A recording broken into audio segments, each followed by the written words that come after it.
While millions of his citizens survive in harsh conditions, he lives as if there are no prohibitions or limits for him.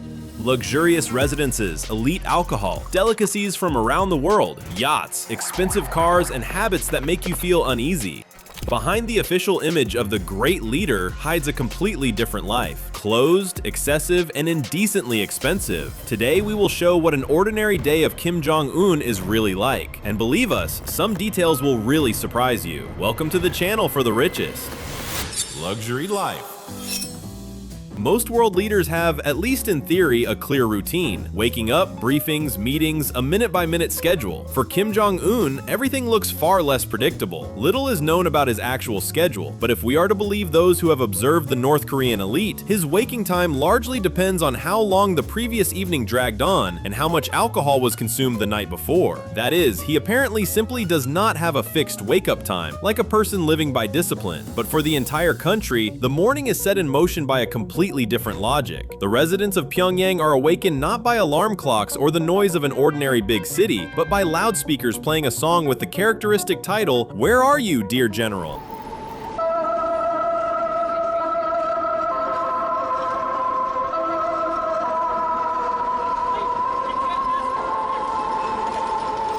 It is believed that the composition is associated with the era of his father, and for many years now it has been heard in the morning city as part of the general atmosphere of the cult. And in this, perhaps from the very first minutes, the difference between the life of the people and the life of the person they call the supreme leader is already visible.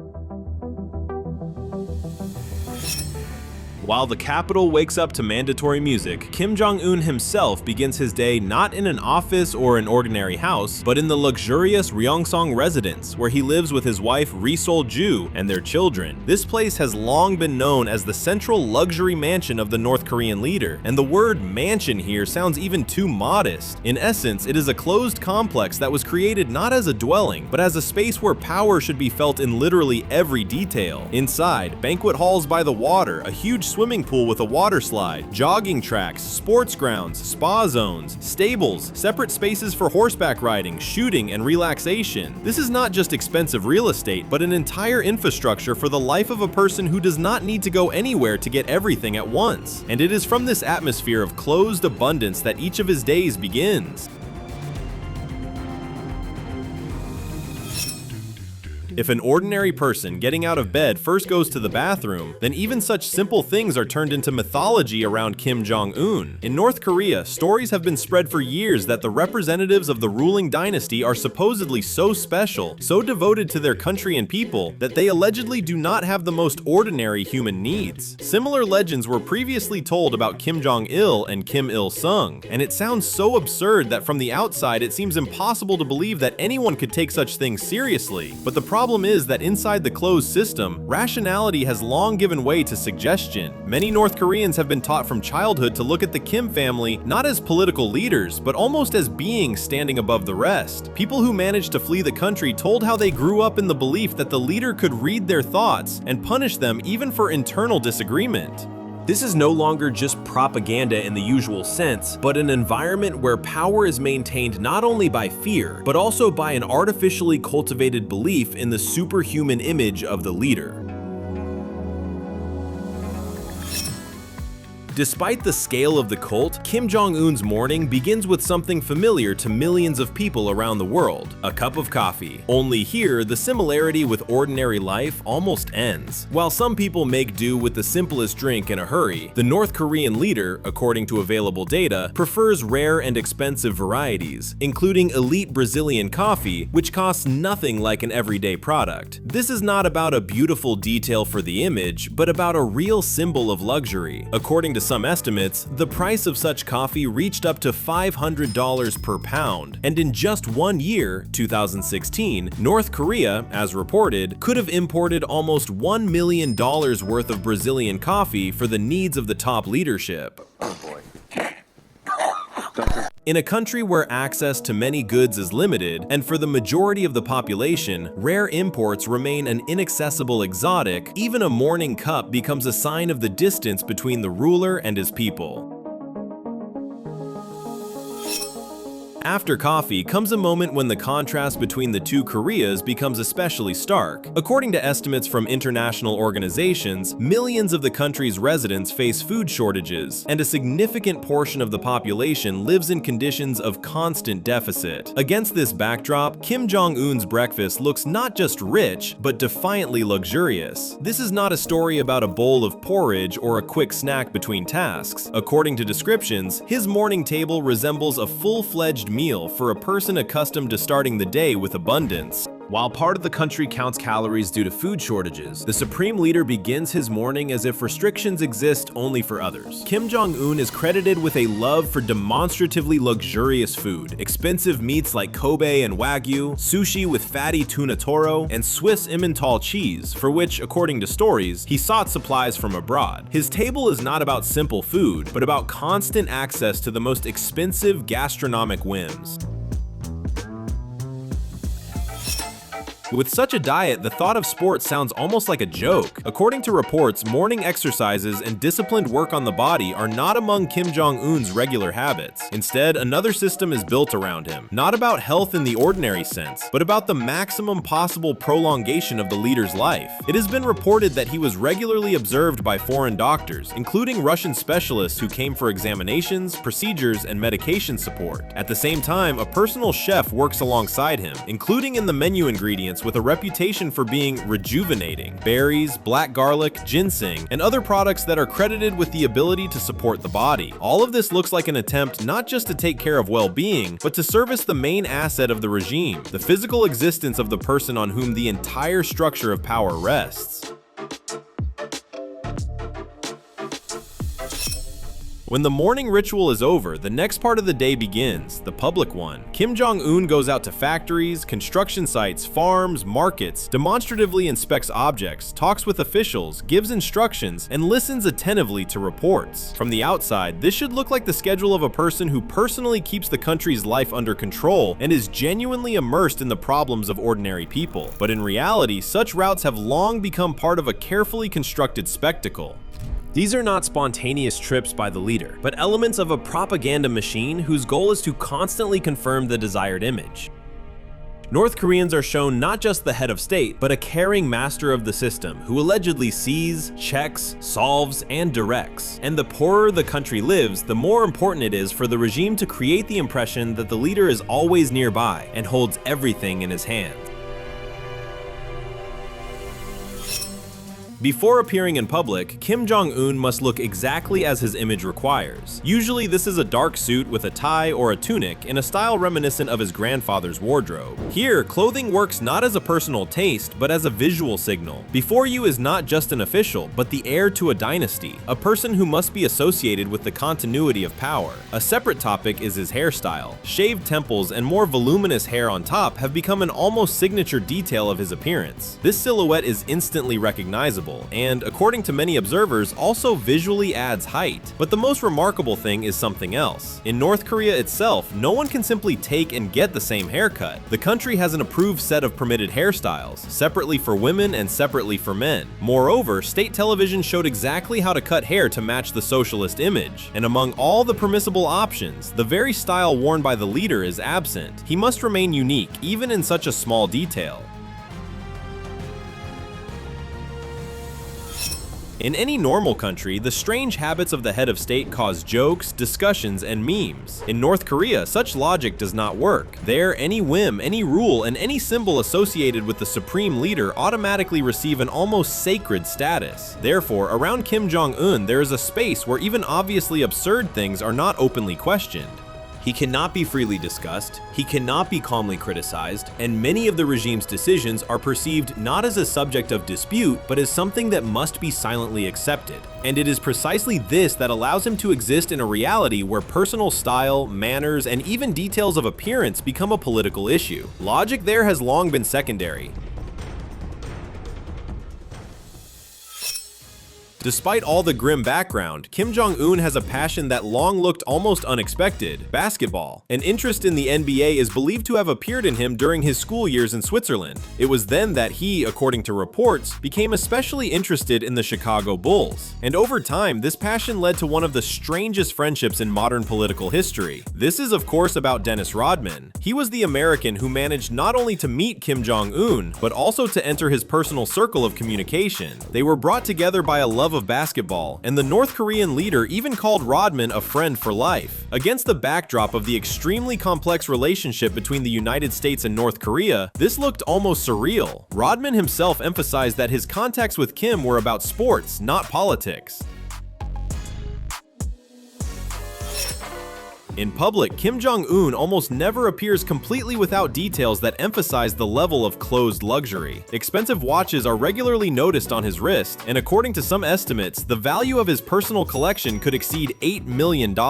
This is no longer a set of jewelry or a collector's hobby, but a full-fledged luxury archive of status. There is another characteristic detail: binoculars. They often appear next to him during inspections, equipment demonstrations, trips to military or strategic facilities. On the one hand, this is part of the image of a controlling leader who sees and evaluates everything himself. On the other hand, it is an almost theatrical attribute that helps maintain the right picture for the cameras. In his case, even accessories work as props of power. Watches show the price of the entourage, binoculars show the price of the distance between him and reality.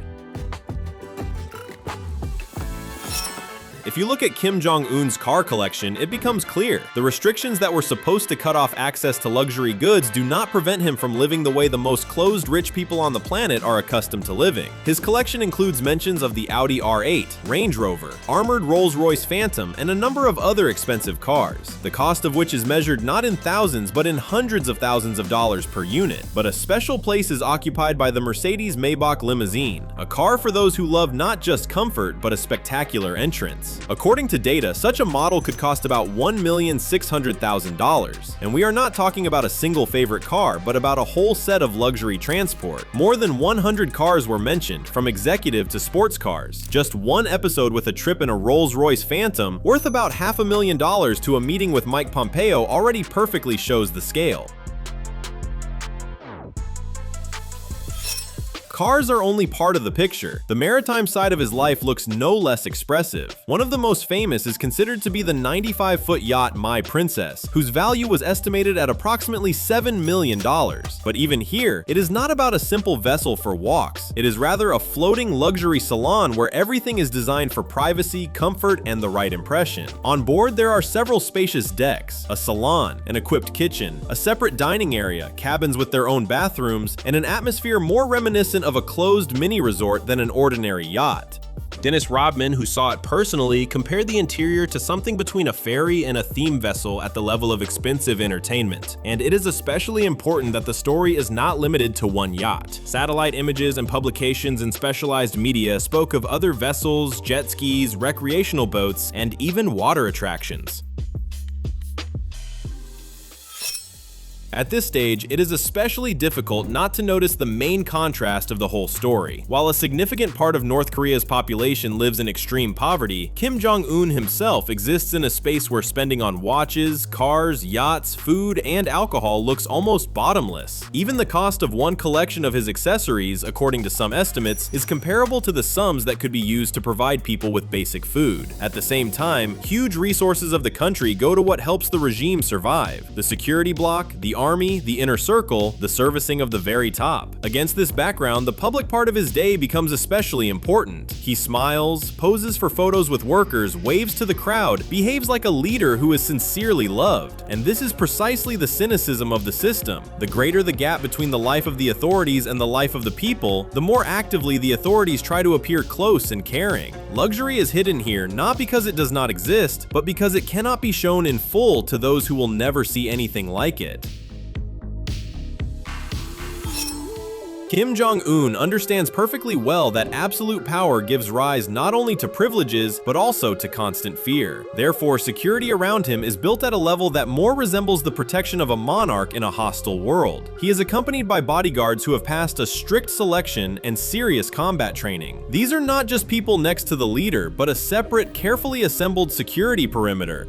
Moreover, even here, his painful attitude towards his image manifests itself. According to reports, short men are preferred for the personal guard so that no one visually stands out next to him. The house is surrounded by high walls, a multi-level system of checks and video surveillance. Protected channels are used for communication, and only the most loyal figures have access to him. Even during flights, as claimed, he resorts to additional measures, changes plans at the last moment, uses decoy schemes, and to reduce risks may use several identical-looking aircraft at once. All of this does not resemble the confidence of a person who feels inviolable. Rather, the opposite, the life of a person who does not fully trust anyone.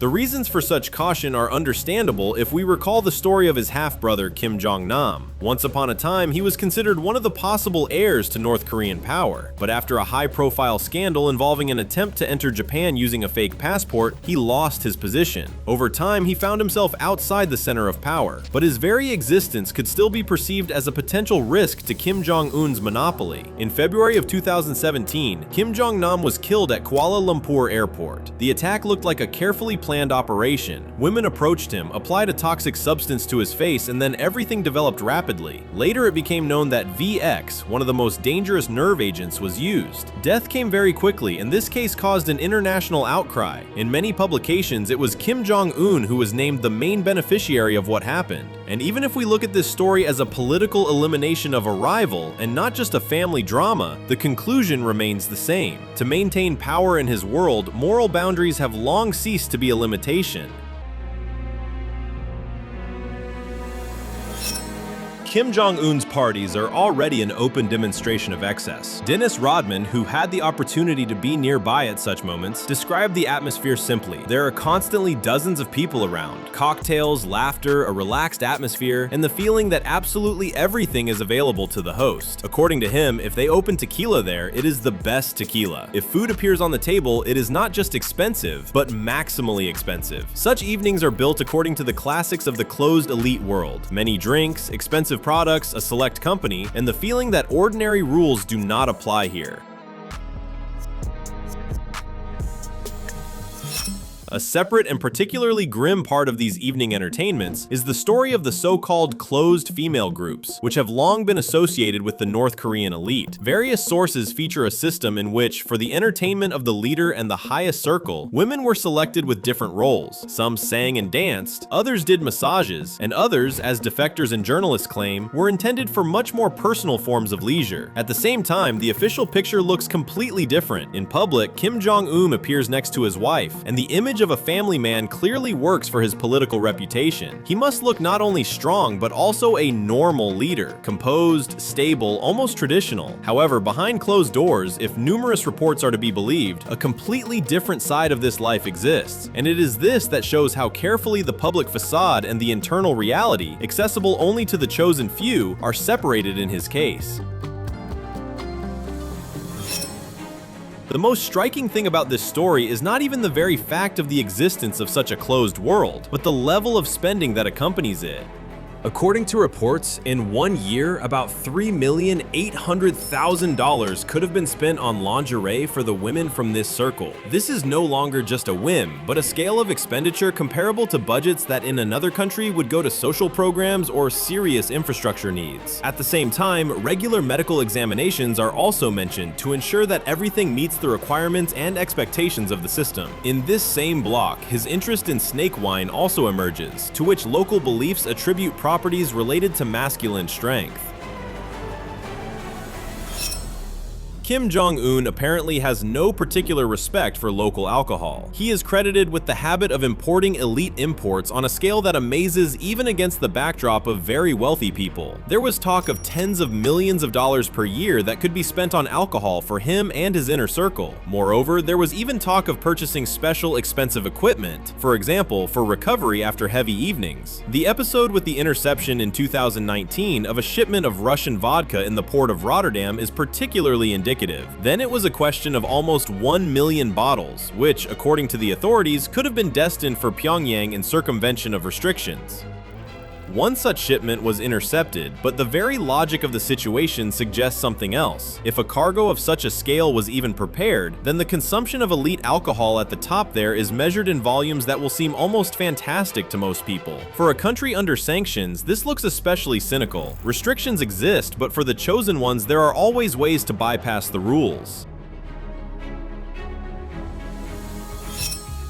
Even smoking is framed in his life not as a mundane habit, but as another expensive gesture. It has been reported that Kim Jong Un prefers designer French cigarettes from well-known brands, and with them, expensive accessories, up to special leather cases. That is, even a thing that millions of people buy automatically at the checkout counter turns into a luxury consumption item for him. Alongside this go expensive snacks, alcoholic accompaniments, and other details of nightlife. The very set of habits says a lot. A person not only lives expensively, he leaves almost no area of life where he does not try to emphasize a special level. Food, drinks, transport, clothing, entertainment, cigarettes, everything must be from a world where price itself becomes part of the impression. At night, Kim Jong Un, as reported, often holds discussions on state matters. Formally, this should emphasize his involvement in running the country. The leader does not sleep, the leader works, the leader personally delves into problems. Such a picture is very convenient for the official image because it allows maintaining the impression that all major decisions go through him. But the real state machine, of course, is more complex. A huge part of the daily management work is done by advisors, security officials, the apparatus, and the closest specialists. Late meetings in this context become more a ritual of presence than proof that he personally steers the country through all crises. This is an important element of the spectacle of power. Even when decisions are prepared by others, the leader must remain the main face of the process. And yet, behind all this luxury, strangely enough, there is no feeling of peace. According to reports, Kim Jong Un has serious problems with sleep. Everything can influence this at once. Heavy food, constant alcohol, nicotine, disrupted routine, and a general dependence on a nocturnal lifestyle. Insomnia, in his case, looks not just a medical detail, but a natural result of a way of existence in which there is no moderation in almost anything. Added to this is another side: fear. Defectors and observers have repeatedly spoken about his suspiciousness and fears of being eliminated, including in his sleep. For a person who lives in a world of conspiracies, purges, brutal reprisals, and absolute control, such anxiety looks quite understandable. He can surround himself with bodyguards, walls, encrypted communications, decoy planes, the best doctors, and the most expensive alcohol. But all this does not guarantee inner peace, and this, perhaps, is the main paradox of his daily life. Outwardly, it looks like a world of unlimited privileges, but from the inside, like a cage, albeit lined with gold. Write in the comments everything you think about this and subscribe to the channel for the richest. Hear about wealth, luxury, and the lives of the most influential people on the planet. Thank you for watching.